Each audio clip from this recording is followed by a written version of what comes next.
चलिए शुरुआत करते हैं दोपहर के नंबर 1 डिबेट शो की। हैदराबाद से निकलकर ओवैसी उत्तर भारत में अपनी पकड़ मजबूत करने निकले। लोकसभा चुनाव बेहद नजदीक है, लिहाजा अपने बेबाक अंदाज में उस तबके को अपना मैसेज भी वो पहुंचा रहे हैं जिसकी वकालत करने का दावा वो करते आए। लेकिन बोलते बोलते भाईजान असदुद्दीन ओवैसी कुछ ऐसा बोल जाते हैं जो डिबेट का अक्सर मुद्दा बन जाता है। इस बार भी बैरिस्टर साहब मंच पर थे, माइक हाथ में था और निशाने पर थे पीएम नरेंद्र मोदी। बिहार के किशनगंज में हैदराबादी भाईजान हिंदुस्तान में मुस्लिमों की आवाज दबाने जैसी तकरीरें दे रहे। ओवैसी साहब के मुताबिक देश में मुस्लिमों को दबाया जा रहा है और आज उनकी आवाज सुनने वाला कोई नहीं है। यानी कि साफ है कि मुस्लिम तबके के मन में डर बैठाने की कोशिश ओवैसी कर रहा है। ओवैसी कभी राम मंदिर पर तो कभी मस्जिद के नाम पर ऐसी बयानबाजी देते आए हैं। वो कभी 370 पर भी उकसाते हैं तो कभी कभी सीएए और यूसीसी के नाम पर भी मुस्लिम युवाओं को भड़काने की कोशिश करते हैं। कुल मिलाकर कोशिश ओवैसी की यही रहती है कि मुस्लिमों के मन में नफरत कूट कूट कर भर दी जाए। यह रिपोर्ट आप देखिए।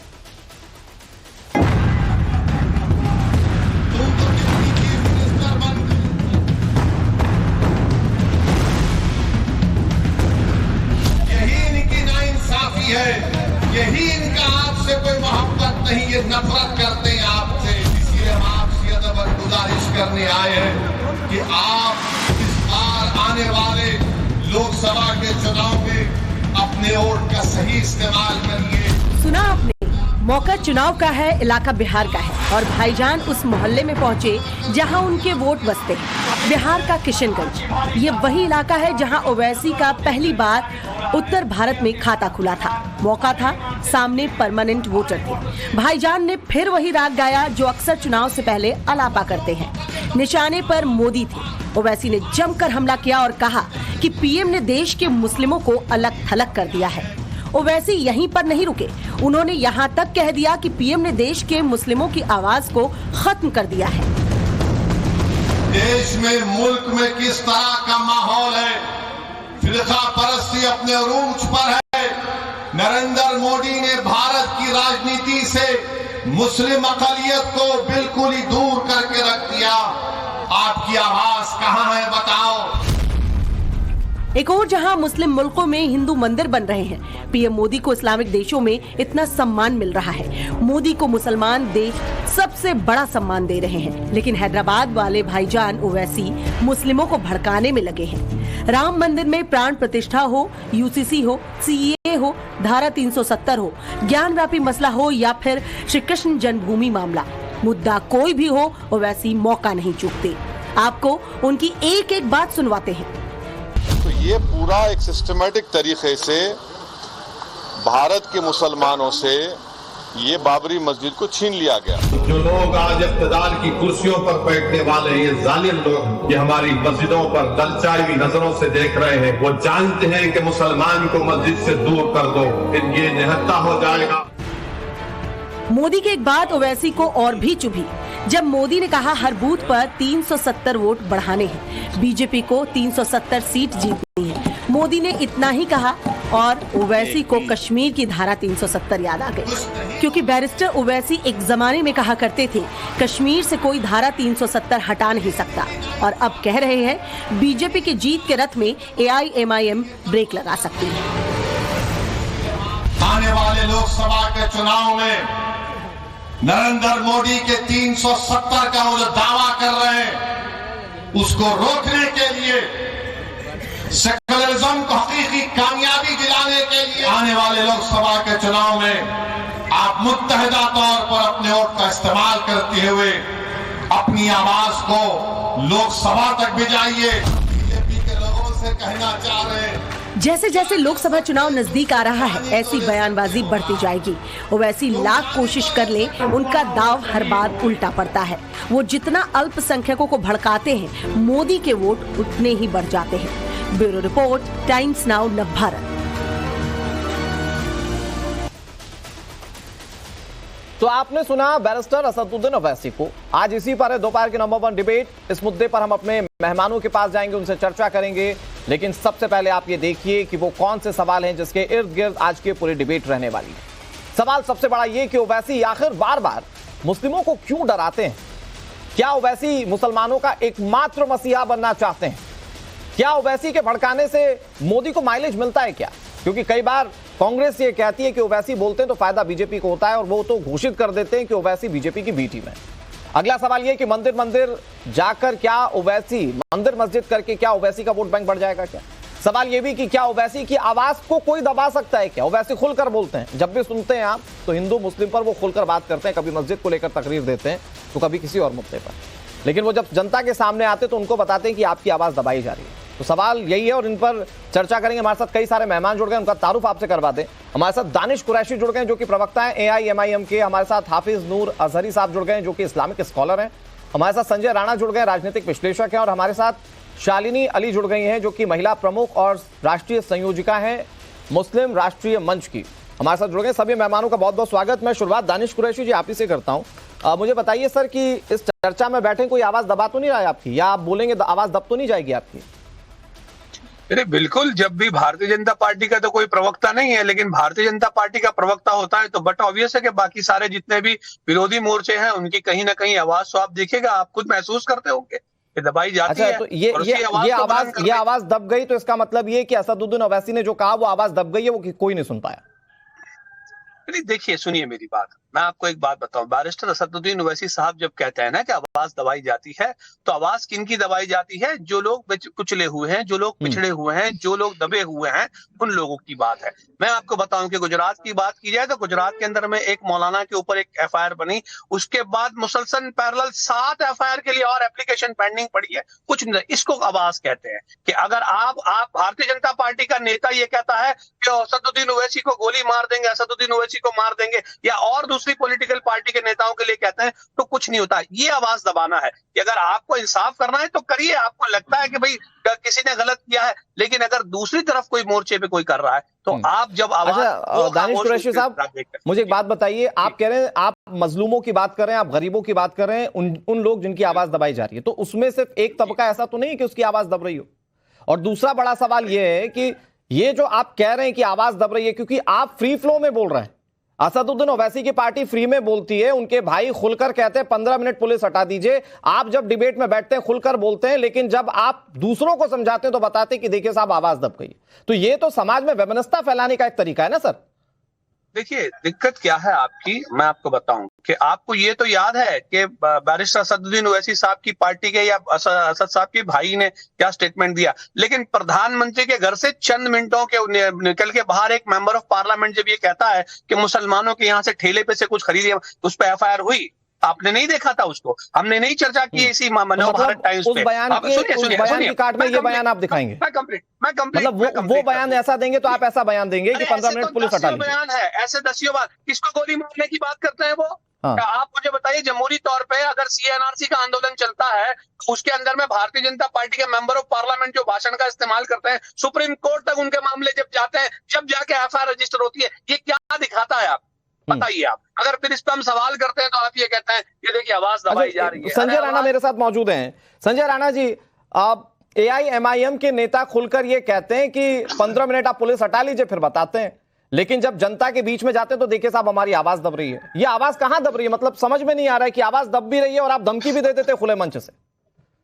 अनुराग जी, जब बात करते हैं असदुद्दीन ओवैसी की, तो ऑब्वियसली सबसे बड़ी कम्युनल पार्टी है और अपने आप को सेकुलर का शहंशाह बनाना चाहते हैं, सब मुसलमानों का मसीहा बनाना चाहते हैं। देखिए ऐसा है कि इनके नाम, पार्टी के नाम में मुस्लिमीन है, मतलब इसके मुसलमानों को ज्यादा परख सोच ही नहीं सकते। उस पार्टी के बारे में आप कैसे चर्चा कर सकते हैं? उनसे ज्यादा उम्मीद क्या कर सकते हैं? उनका एक ही काम है, मुसलमानों को भड़काना और अपने वोट बैंक को इजाफा कराना, और इसके अलावा इनके पास कोई काम नहीं है। चाहे देख लीजिए राम मंदिर का जो मसला ये डिस्कशन कर रहे हैं, सुप्रीम कोर्ट के आदेश से बन रहा है, या कोई भी काम होता है उस पर न्याय प्रक्रिया के तहत हिंदू जो पक्ष है वो उसको फॉलो करके चीजों को लेता है। उसके बाद भी असदुद्दीन ओवैसी साहब जो है वो भड़काते रहते हैं, हमारी बाबरी मस्जिद शहीद हो गई। अगर इतने बड़े इस्लाम के ज्ञाता है तो ये बता दीजिए कि इस्लाम में हदीस में लिखा हुआ कि किसी के नाम पे पे कोई मस्जिद नहीं बन सकती, किसी डिस्प्यूटेड प्लेस पे कोई मस्जिद नहीं बन सकती, उसका जिस पे जो पूजा होती है उसको स्वीकार नहीं होती। ये अपने धर्म से ही हट करके अगर चर्चा करें, धर्म को नहीं समझ पाते तो इनके बारे में क्या चर्चा की जाएगी। इनको यही एक चिंता है कि इस देश में सिर्फ मुसलमान है, सिर्फ मुसलमान है। अरे भाई, आप सबकी, दलित, पिछड़ों, वंचितों की अगर चर्चा करते हो तो इनकी पार्टी में कितने वंचित, कितने दलितों को इन्होंने पदाधिकारी बना दिया। अभी हमारे मित्र बैठे हुए हैं यहाँ पे जो प्रवक्ता हैं, इनके अलावा तो हमने कभी एआईएम का कोई प्रवक्ता नहीं देखा। एक 2-3 प्रवक्ता है, सारे वही एक ही नाम है, किसी का आगे मोहम्मद लगा होगा, किसी का नाम आगे जुबैर लगा होगा। अरे भाई, सबको लेके चलो ना। आपकी पार्टी मुसलमानों की पार्टी ठीक है, लेकिन कम से कम दानिश भाई जल्दी से कंक्लूड कीजिए, फिर मैं उसके बाद शालिनी अली के पास जाता हूं और हाफिज जी के पास जाता हूं। दानिश भाई जल्दी से कंक्लूड करिए। मुझे लगता है जो अपने मित्र पैनलिस्ट जो बैठे हैं उनको बताइए कि कोऑर्डिनेट लिस्ट कितना बड़ा है आपके पास और उसमें कितने अलग अलग नाम के लोग हैं, जरा इनको बताइएगा। बस मैं तो इतना ही कह रहा हूँ। नहीं ठीक है, वो उनका अपना स्पेकुलेशन है, उन्होंने टीवी खोलकर हो सकता है आपको ज्यादा देख लिया हो, आपके प्रशंसक हो। अरे इसको पॉजिटिव वे में लीजिए, आप इसको क्रिटिसाइज मत कीजिए। पॉजिटिव वे में ले रहे हैं। मैं शालिनी अली जी आप कुछ कहना चाह रही है, मैं एक बहुत छोटा सा रिएक्शन हाफिज जी से लेता हूं, फिर मैं आता हूं आपके पास। हाफिज नूर अजहरी साहब, ये तो ठेकेदारी हो गई वोट की, कि मतलब आप जब भी मंच पर जाएं तो आप डराने लग जाएं कि देखिए साहब मोदी ये कर देंगे, मोदी वो कर देंगे, जबकि आपको ये भी बताना चाहिए कि इस देश में ऐसी कोई योजना नहीं है जो पर्टिकुलर किसी एक धर्म विशेष के लिए चल रही, जिसका फायदा शंकर ले सकता है उसका फायदा सलीम भी ले सकता है। तो यहां आवाज दबने जैसा कुछ कैसे, मतलब ये सारी चीजें जो हैं वो आप प्लॉट कर रहे हैं सिर्फ वोट के लिहाज से। देखिए, मैं असदुद्दीन ओवैसी की पार्टी का प्रवक्ता नहीं हूं। हाँ, और प्रवक्ता साहब बैठे हैं, इन्होंने बड़े अच्छे सर आप समझदार व्यक्ति हैं, इसलिए आपसे मैं समझना चाहता हूं कि ये जो वोट बैंक की सियासत हो रही है, मुस्लिम फंस तो नहीं रहा कहीं इसमें? असदुद्दीन ओवैसी ने कभी ये नहीं कहा कि हम मुस्लिम समाज के ठेकेदार हैं या हम उनके मसीहा हैं। उन्होंने बेचारों ने कभी ये तक नहीं कहा कि हम लीडर हैं मुसलमानों के। उन्होंने ये तक कहा मैं एक गली का भी लीडर नहीं। तो ये बातें कहना, अगर कोई मुसलमानों की आवाज उठा रहा है उसे आप ठेकेदार कह के पुकारेंगे, उसे आप नहीं, मतलब सिर्फ अरे वो इसलिए ना, वो हाफिज अजहरी साहब वो इसलिए क्योंकि वो हर मुस्लिम का प्रतिनिधित्व कहते हुए करते हैं कि साहब आपके साथ ये हो जाएगा, आपका वो हो जाएगा। अरे अच्छी बात भी तो हो सकती है। खड़े होकर योगी आदित्यनाथ, सदन में खड़े होकर योगी आदित्यनाथ हिंदुओं की बातचीत करके मुसलमानों को धमका रहे हैं, ये क्या है? अभी राणा जी बोल रहे हैं कि किसी मस्जिद का नाम इस्लाम, मतलब हदीस में लिखा है किसी मस्जिद का नाम किसी शख्स के नाम से नहीं रखा जाता। मैं पूछता हूं, आप या आपके जो लीडर हैं वो मुसलमानों के मुफ्ती कब से हो गए? मतलब वजीर आजम को देश ने वजीर आजम बनाया है, मुसलमानों का मुफ्ती नहीं बनाया साहब।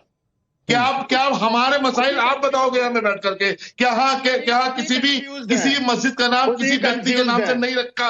नहीं, मैं तो हदीस का हवाला दे रहा हूँ मौलाना साहब। भागने क्यों लग रहे हो? आप बताइए मौलाना साहब कि हदीस में नहीं है कि बाबरी मस्जिद नहीं हो सकती, बाबर के नाम पे कोई मस्जिद नहीं हो सकती हदीस के अनुसार। कहाँ लिखा नहीं हो सकती? अरे नहीं हो सकती है, बताओ ना हदीस के हिसाब से हो सकती है कि नहीं हो सकती है?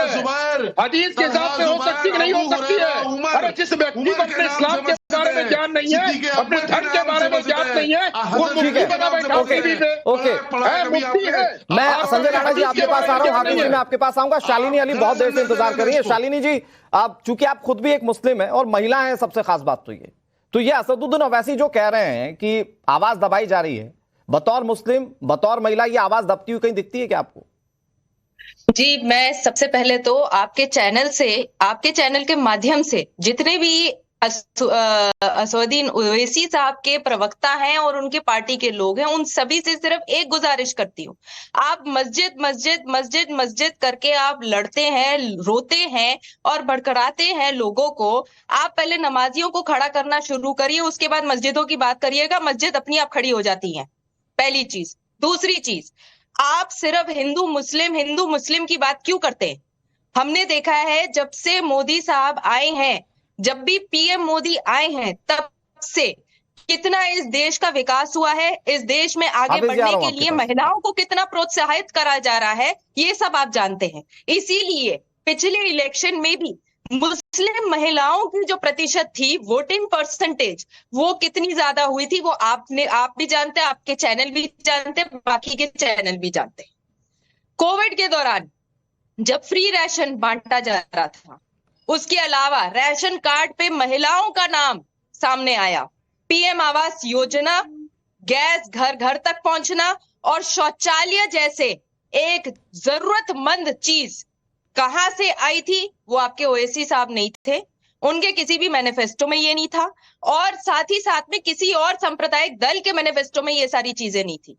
एज अ वुमन, एक महिला जो कि जाती है, महिलाओं के बीच बैठती है, लोगों के बीच जाकर बैठती है। आपने देखा था हिजाब के समय पे भी, मैं ग्राउंड लेवल पे थी, तब भी लोगों ने ये कहा था कि हिजाब का मुद्दा बनाया जा रहा है।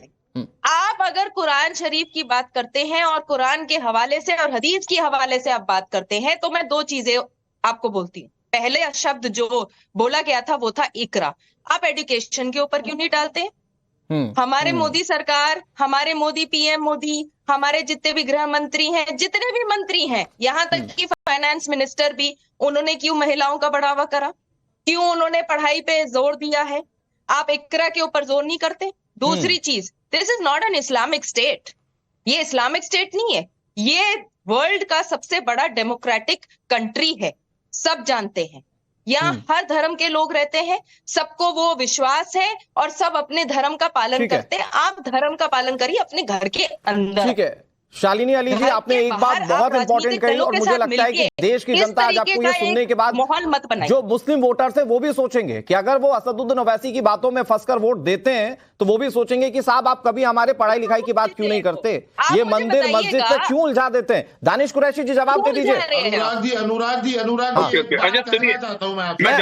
जी आ रहा हूं आपके पास। दानिश जी, देखिए शालिनी जी ने बहुत सारी बातें बोली, बहुत अच्छी अच्छी बातें बोली। आपके पास थोड़ा सा रुक तो जाइए। दानिश कुरैशी आप ही के साइड की बात करेंगे, वो ओवैसी के प्रवक्ता है, सवाल ओवैसी पर हुआ है। 1 मिनट मैं आ रहा हूं आपके पास। हाफिज जी आऊंगा, अच्छा खासा वक्त है। दानिश जी प्लीज जवाब दे दीजिए, पढ़ाई पर बात क्यों नहीं, जवाब दो। हिंदू मुस्लिम पर भड़काना क्यों होता है? हमारी बहन जो शालिनी अली जी जो बात कह रही है ना, मैं तो कह रहा हूं कि बहुत सारी बातें उन्होंने अच्छी अच्छी की कि देश में महिलाओं को क्या मिल रहा है, बहनों को क्या मिल रहा है। उनका नाम है RSM, राष्ट्रीय मुस्लिम मंच की वो प्रवक्ता हैं।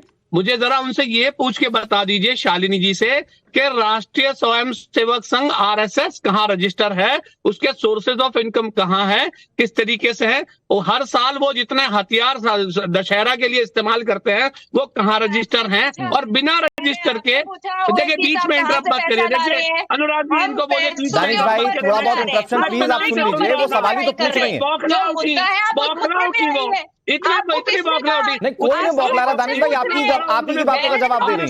सवाल नहीं किए, कहाँ से पैसा आया? मैंने आपसे नहीं पूछा है कि आपके पास ठीक है शालिनी जी, एक मिनट दानिश अली कंक्लूड कर लें। मुझसे पूछिए कि फंड्स कहाँ से आते हैं। आप मूल मुद्दे पे आइए। क्या धर्म के नाम पे आप लोगों को भड़काते हैं या नहीं? हाँ ठीक है शालिनी जी, आपका यही सवाल मैं आगे कर रहा हूँ। शालिनी जी 1 मिनट, दानिश जी 1 मिनट, कौन रजिस्टर्ड है कौन नहीं रजिस्टर्ड है, इससे ज्यादा इंपॉर्टेंट है कि जनता का कौन है। ये बताइए कि कभी पढ़ाई लिखाई की बातें या फिर मुस्लिमों को आगे बढ़ाने की बातें असदुद्दीन ओवैसी क्यों नहीं करते? दानिश कुरैशी बार आती है, पहले चुप हो जाए, वो बोल रही थी मैं खामोश। शालिनी जी मैं माफी के साथ आपको रोक रहा हूँ। शालिनी जी प्लीज आप मेरी बात तो सुनेंगी। शालिनी जी प्लीज मैं आ रहा हूँ आपके पास, आपकी बातें बहुत क्रिस्टल क्लियर लोगों तक पहुंच गई, इसी पर जवाब दे रहे हैं दानिश अली। हाँ दानिश अली प्लीज अब मुझे बताइए, दानिश कुरैशी माफ कीजिएगा, दानिश कुरैशी अब मुझे बताइए, शालिनी जी का सवाल तो वाजिब है ना कि आप धर्म पर, मस्जिद पर, मंदिर पर सबको उलझाते हैं, लेकिन आप कभी मुस्लिमों की पढ़ाई की बात करते हुए सुनाई नहीं देते। अच्छा मैं इतना पूछा तो कितना, मतलब वो तो गुस्सा हो गई शालिनी जी। मैंने तो सिर्फ इतना पूछा कि संजय जी आप उसके बाद है तो बताइए ना। सुनिए, जिनका अपना रजिस्ट्रेशन नहीं है, देखिए इनका मत करिए, देखिए ऐसे नहीं होगा अनुराग, आई एम सॉरी, ऐसे नहीं होगा। दानिश भाई प्लीज आप जवाब दीजिए ना, प्लीज आप क्यों उलझ रहे हैं? सवाल ये है कि जिनका अपना रजिस्ट्रेशन नहीं है वो बैरिस्टर साहब पे सवाल उठा रहे हैं। अरे भाई पहले अपने तो जितने पैरामीटर्स हैं वो तो आप क्लियर कर लें। शालिनी अली जी मेरी गुजारिश है आपसे कि पहले फुर्सत में ये प्रोग्राम खत्म करके आप जाकर रजिस्ट्रेशन करवाइए, तो मेरे दिल को खुशी मिलेगी, फिर हम जवाब मांगेंगे। आपको संजय राणा जवाब दे रहे। दानिश भाई आप मुद्दे पर तो आइए, पढ़ाई लिखाई की बातें मंच से क्यों नहीं, क्यों मंदिर मस्जिद पर उलझा रहे हैं आप? अरे आप जाके हैदराबाद में जाके देखिए, दारुसलाम में कितने कॉलेजेस हैं, कितने स्कूल्स हैं। अपने संसदीय क्षेत्र में कर देंगे और देश में बताएंगे कि देखिए मोदी साहब क्या नहीं करने दे रहे हैं या क्या कर रहे हैं। मुस्लिमों में डर बैठाएंगे आप? बिल्कुल नहीं करने दे रहे। देखिए मैं आपको एक बात बताऊं कि देश के अंदर में जिस तरह अराजक, जिस तरीके का अराजक माहौल बना रखा है, मैंने आपसे कहा कि गुजरात की जो स्थिति है वो आप देखिए, राजस्थान की जो स्थिति है वो आप देखिए, बिहार के अंदर में क्या हुआ अभी सत्ता के मामले में, कभी इधर कभी उधर। मैं एक छोटा सा सवाल पूछ रहा हूं दानिश कुरैशी, बहुत छोटा सा सवाल पूछ रहा हूं। देखिए आप राजनीतिक व्यक्ति हैं, मुझे पता है राजनीति पर आप जवाब देंगे, फिर मैं संजय राणा के पास जाऊंगा। एक छोटी सी बात बताइए, आप ये अराजकता को तो हर जगह से इंडोर्स करते हैं ना, मुझे याद है बंगाल भी गए थे आप, मुझे याद है आप उत्तर प्रदेश में भी गए थे। ये मुस्लिम जनता पर भरोसा क्यों नहीं करती? फिर ये अराजकता सिर्फ अकेले ओवैसी को दिख रही है या ओवैसी झेल रहे हैं? बाकी सारे लोग जो हैं वो मोदी राज में खुश होकर मोदी को वोट दे देते हैं। सुनिए मेरी बात, देखिए कोशिश करना मोमिन का काम है और कामयाबी देना खुदा की ऊपर। रह गई बात तमाम वोट तो भारतीय जनता पार्टी को या मोदी को भी नहीं मिलते। तमाम वोट तो मोदी जी को भी नहीं मिलते। 31-39% वोट में वो ये सारी दुनिया का फिर भी सरकार बनाने जितना वोट तो दे देती है सर जनता। कोशिश है इंशाल्लाह हमें। अरे कितनी सीटें जीत गए थे फुरफुरा शरीफ के मौलाना के साथ बैठकर आप पश्चिम बंगाल में? क्या कह रहे हैं आप? अरे कितनी सीटें जीत गए थे आप बंगाल में? अरे सरकार बनाने के लिए जितनी सीटें चाहिए वो मोदी जी लेकर बैठे और सत्ता चला रहे हैं केंद्र में। हमने कोशिश की या नहीं की ये बताइए? अल्लाह मतलब भड़का के कोशिश करेंगे, कोशिश भड़का के करेंगे, कोशिश में कामयाबी रखी है बिल्कुल।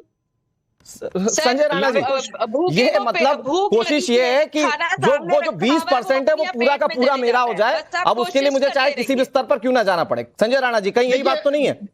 देखिए अनुराग, बिल्कुल सही बात है। ये तो राजनीति ही मुस्लिमीन की कर रहे हैं, मुसलमानों की कर रहे हैं, तो ज्यादा क्या सोच सकते हैं? इससे बियॉन्ड सोच ही नहीं पाते हैं। मैंने 4 प्रश्न पूछे, इसका आंसर नहीं दे पाया। अभी इसका आंसर देता हूं, आरएसएस क्यों नहीं रजिस्टर्ड है। भैया 2017 में एक पिटीशन दायर की गई थी मुंबई हाई कोर्ट में, जानते हैं उसका पिटीशन का रिप्लाई क्या था? अरे हंसो नहीं, सुन लो, हम मदरसे से नहीं पढ़ के आए हैं, अभी सुना देता हूँ। हाई कोर्ट का आदेश है, सुन लो, जाके पढ़ लेना। हंस के नहीं होता, असुद्दीन ओवैसी मत बनो हाँ करके रोड पे हंस रहा है। अरे हंसो मत। उसके अंदर सेक्शन सुनिए, देखिए राष्ट्रीय, देखिए उस पर जजमेंट में आया, राष्ट्रीय cannot be registered as per the section 3A of Society Registration Act 1880। तो भैया पढ़ लिख के टीवी में आया करो, यहाँ पे मदरसा छाप लोगों की जरूरत नहीं है, इसलिए आरएसएस रजिस्टर्ड नहीं है और ये नेशनल ऑर्गेनाइजेशन सिस्टम में नहीं आता है। मैं आऊंगा दानिश भाई, आऊंगा, पूरा वक्त नहीं दे पाऊंगा ना आपको, 1 मिनट आऊंगा आपके पास। Sanjay Rana ji please conclude. देखिए शालिनी जी मैं आ रहा हूँ आपके, शालिनी जी और हाफिज जी मैं आ रहा हूँ आपके पास। Sanjay Rana please conclude. जी अभी देखिए है कि दानिश भाई हो चाहे मुफ्ती साहब हो, यहाँ पे बैठ के बीजेपी को, मोदी जी को गाली दे रही है। बताइए जो 11 करोड़ शौचालय बने उसमें क्या आपको कुछ नहीं मिला? 3 करोड़ 50 लाख घर मिले, उसमें मुसलमानों को कुछ नहीं मिला। ये बताइए जो योजना चल रही है उसमें मुसलमानों को कुछ नहीं मिला। 33% जो प्रधानमंत्री आवास योजना है 33% मुसलमानों को मिला है, लेकिन आप लोगों को दानिश भाई प्लीज आप चले जाएंगे छोड़ के। हमने राजनीतिक विरोध किया, वो अपना हक है, ठीक है, राजनीतिक विरोध संजय राणा को बोल लेने दीजिए। दानिश भाई आप तो ना टोकने वालों में से ना, दिखा रही है तो आपको तकलीफ होने होती है। जी आप एक मिनट पूछ रहे, मौलाना साहब भागने लगे, बहन ने क्वेश्चन राजनीतिक पूछ लिया, क्या समस्या आपको? अगर आपको लगता है ओवैसी आपको सुविधा देते हैं, सारी सुविधा छोड़ दो, सुविधा को सरकार में क्यों लेते हो? आपकी योजना कितनी चलती है, जो मैग्नेटिक कमीशन की योजना है सब छोड़ दो। आपको हज में सब्सिडी चाहिए, आपको योजनाओं में लाभ चाहिए, लाभ पूरा लोगे, मोदी को गाली दोगे, क्यों नहीं देते हो? क्यों लेते हो? छोड़ दो। ठीक है संजय राणा जी, दानिश भाई एक मिनट, दानिश भाई एक मिनट, हाफिज जी बहुत देर से वेट कर रहे हैं। हाफिज जी एक minute please, Sanjay Rana ji please wait, Sanjay Rana ji please wait, please मैं आ रहा हूँ। शालिनी जी, हाफिज जी मुझे एक बात बताइए, जो संजय राणा भी कह रहे हैं कि आपको हज के लिए सब्सिडी चाहिए, आपको सारी चीजें बिल्कुल ग्रेस ग्राउंड पर चाहिए, आपको बिल्कुल मेरिट पर चाहिए, लेकिन जब वही सरकार वोट मांगने जाती है तो फिर उसके बारे में इस तरह की चीजें कैसे सुन लेते हैं आप लोग भी कि ये जो है सरकार भड़का रही है या फिर आप लोगों की आवाज को दबने दे रही है? सब तो आपको मेरिट पर चाहिए। देखिए ये योजनाओं की जो आप बातचीत कर रहे हो, ये इससे आप हमें हटा भी नहीं आ सकते। हम देश के नागरिक, और ये हर सरकारों ने दिया है, पहले की कांग्रेस और दूसरी सरकारें थी, क्या इस्लामिक राष्ट्र की मांग करेंगे और देश के सरकार को गाली देंगे, क्या उन्होंने लाभ नहीं लिया? पूछ रहा हूँ, जवाब देना। संजय राणा जी खाएंगे यहाँ का, गाएंगे आप बताएं करेंगे। किन लोगों ने नरेंद्र मोदी को गाली दी? लार्जेस्ट माइनॉरिटी है मुसलमान। बोल रहे बैठ करके। दानिश भाई आ रहा हूँ एक मिनट। शालिनी अली जी, आप आरएसएस के विंग की प्रमुख हैं। किताबें जाके पढ़ो, रट्टा मत मारो। हदीस में क्या लिखा है, कुरान में क्या लिखा है? सभी से मैं एक सवाल पूछ रही हूँ, मुसलमान इस देश में सबसे लार्जेस्ट माइनॉरिटी है, वो अपने आप को माइनॉरिटी महसूस करना छोड़ेगा? शालिनी अली जी एक मिनट में आ रहा हूँ आपके पास। शालिनी अली जी, संजय राणा जी मैं आ रहा हूँ आपके पास। अजहरी साहब प्लीज बात को कंक्लूड कर लीजिए। जो पैसे आप योजनाओं का फायदा लेंगे, लेकिन अगर आपको वोटों से विमुख करना है, यानी कि मुस्लिम वोट को पोलराइज करना है, तो बताना है कि आपकी आवाज को दबाया जा रहा है। दोनों का अगर सही तरीके से प्रयोग किया जाएगा। प्लीज शालिनी शालिनी जी आवाज नीचे करिए, प्लीज नीचे करिए, ऐसे चर्चा नहीं हो पाएगी। नहीं दिया, जिन लोगों ने बसपा को वोट नहीं दिया, बताएगा उन्होंने योजनाओं का लाभ नहीं लिया क्या? बताएंगे आप हमें? माना जाता है फितरत। अरे तो सर, लेकिन सवाल ये नहीं है ना, सवाल ये कि कैसे मिसलीड करके आप लोगों को टर्मिनेट किया जा रहा है, मिसलीड करके आप लोगों को बताया जा रहा है कि आप वोट मत दीजिए, आप लोगों की आवाज दब रही है। तो वो आवाज क्या दब रही है, सवाल कीजिए ना। मेरे प्यारे भाई सुनो तो, हिंदू कमीशन क्यों नहीं है? हमारी आवाज दबाई नहीं जा रही है। दूसरे कमीशन मुस्लिम तो भारत चाहिए सबसे ज्यादा बजट ठीक है, इनके लिए ओके। शालिनी अली जी, शालिनी अली जी, शालिनी अली जी एक मिनट। शालिनी अली जी मेरा सवाल सुन लीजिए प्लीज। शालिनी अली जी मेरी बात सुन लीजिए, एक सवाल है मेरा, उसके बाद आप जवाब दे दीजिएगा। शालिनी अली जी, हाफिज नूर अजहरी जी कह रहे हैं कि अगर हमें योजनाओं का फायदा मिल रहा है तो वो हमारा अधिकार है, लेकिन अगर कोई हमें भड़का रहा है तो वो भड़काने का अधिकार भी उसके पास। बात बताइए, मैं सिर्फ 4 बातें कर रही हूँ। लार्जेस्ट माइनॉरिटी मुसलमान है, अपने आप को माइनॉरिटी मानना कब छोड़ेगा? 2300 करोड़ रुपए जो फितरा का शालिनी अली आप सुन पा रही हैं मुझे? उसका सही तरीके से प्रयोग करके मुसलमान मुझे क्यों नहीं काम कर रहे हैं? ज़कात का पैसा कहाँ जाता है? ऐसे मौलाना और ऐसे मस्जिदों में बैठे हुए मौलाना उन पैसों का दुरुपयोग करते हैं। हम माइनॉरिटी है, कब तक अपने आप को माइनॉरिटी मानेंगे? कब तक हमारी तालीम के ऊपर पढ़ाई और लिखाई पे खर्च नहीं करेंगे? हमारे खुद के कौम के, हमारे खुद की कम्युनिटी के बिजली बोल रहे हैं, हमें सरकार के ऊपर डिपेंडेंट होना है। तो आपको मोदी सरकार ने किसको राशन नहीं दिया, किसके पैसे सदन में खड़े होकर योगी आदित्यनाथ मुसलमानों को महाभारत की धमकी दे रहे हैं, आपको याद नहीं आता है? शर्मा है या ये कोई और है? सबके पास जाता है। शर्म नहीं आती आपको? टीवी पे बंद कर दो। संजय राणा जी, शर्म आनी चाहिए आपको। झूठ बोलना बंद कर दो। आप जैसे उनको ये होना चाहिए कि अपने गांव से दूर दूर तक नौजवानों को अगर आप नमाज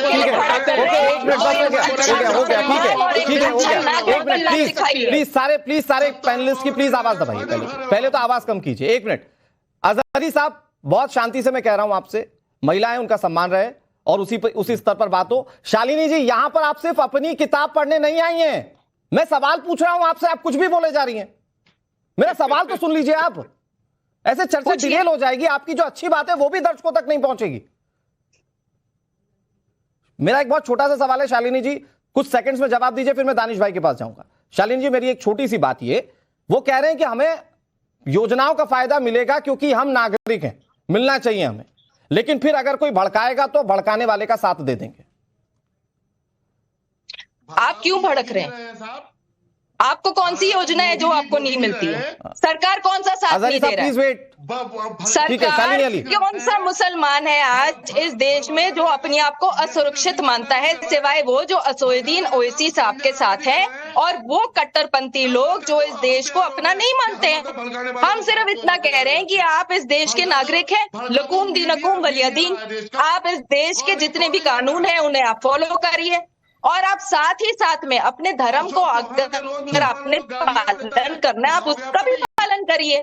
पर आप सरकार के ऊपर ऐसे सवाल नहीं उठा सकते, ऐसे प्रश्न इसलिए नहीं उठा सकते क्योंकि आपने देखा है कि सरकार ने लोगों के खाते में पैसे डाला है बिना ये देखे कि वो चौधरी है, शर्मा है या वो मलिक है या वो खान है। क्या असदुद्दीन ओवैसी ये सब कुछ सिर्फ 20% को अपनी तरफ करने के लिए कर रहे हैं? क्या ये सिर्फ चुनावी है? क्या सब कुछ ये डर जो बैठाया जा रहा है ये सिर्फ चुनाव के लिए?